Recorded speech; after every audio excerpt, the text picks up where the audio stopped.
So this gentleman put shippers need to put in a contract that brokers are only allowed about 3% of what the shipper is paying to move the load.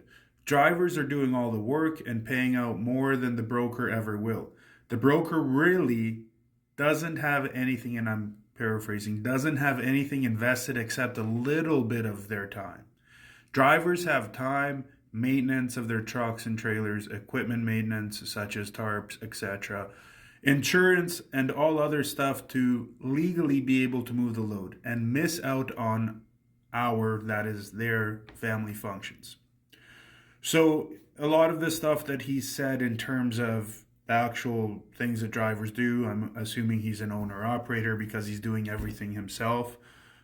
So yeah, in that case, yes, he's right. You're doing a lot of things. That's what you have to price your rates accordingly as an owner operator. Don't take $1 a mile a load. Don't take 50 cents per mile a load that you may be doing, a shipment you may be doing.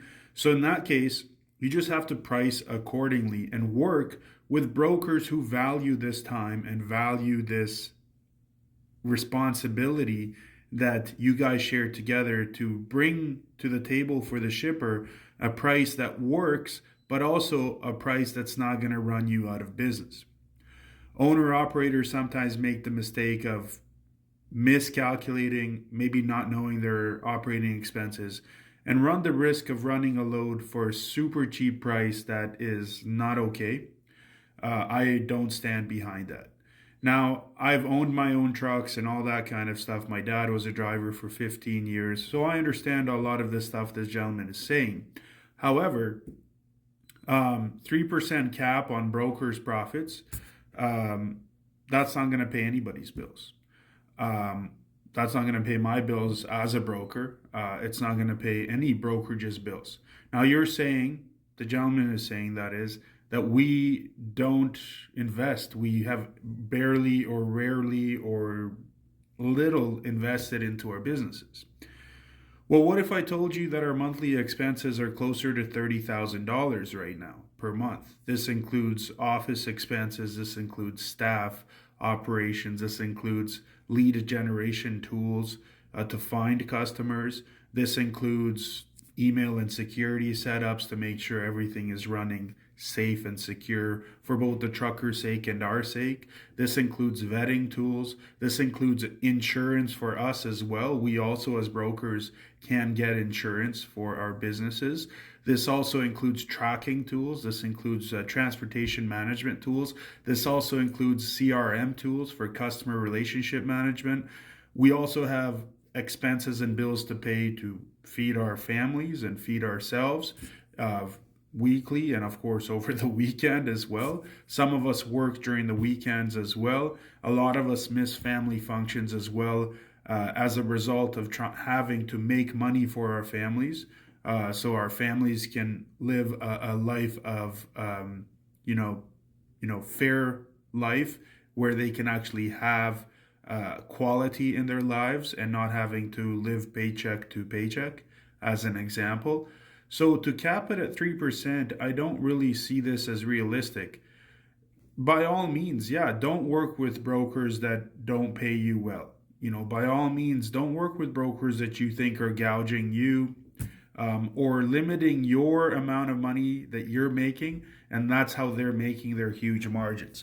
I'll tell you what, man. A lot of us, if we so I'll give you an example. So if I'm running dry van loads, okay, and I put a margin of 13%, that's my gross margin that I'm adding to whatever your rate was as an owner operator or respectively a carrier, okay? So from that perspective, 13%, okay? Now out of that, if out of those 13%, I'm using 25% of that to pay my sales agent who did all the hard work to go and find the customer, talk to the customer, follow up with the customer, typically 7-8 times before we actually get a chance to quote, to actually run a shipment. Okay, so 25% of that 13% is going to go to that agent.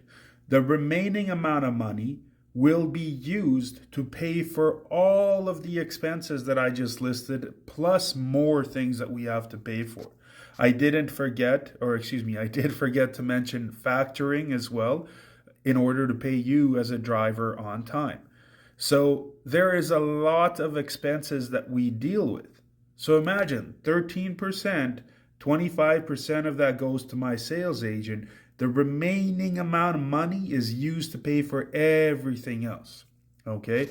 So this 3% cap, I don't believe, sir, that it is realistic. I don't believe that you have ever brokered freight in your life. I don't believe that you've ever attempted to do so. So I would definitely consider telling you or giving you advice to walk a mile in my shoes, walk a mile in a fair broker's shoes to see truly what it is like month to month to run a brokerage. We are also regulated. We also have regulations that we have to follow. Constantly follow up with carriers, constantly following up with customers, constantly following up with factoring companies and our own factoring company and with shippers for payments and collecting of these bills.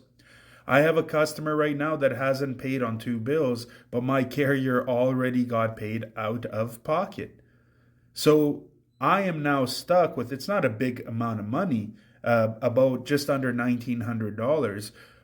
But it is in the long run. That's $1,900 that I could have put towards a monthly payment for something. Okay. As an example, paying right now $1,100 just for the lead generation tool per month.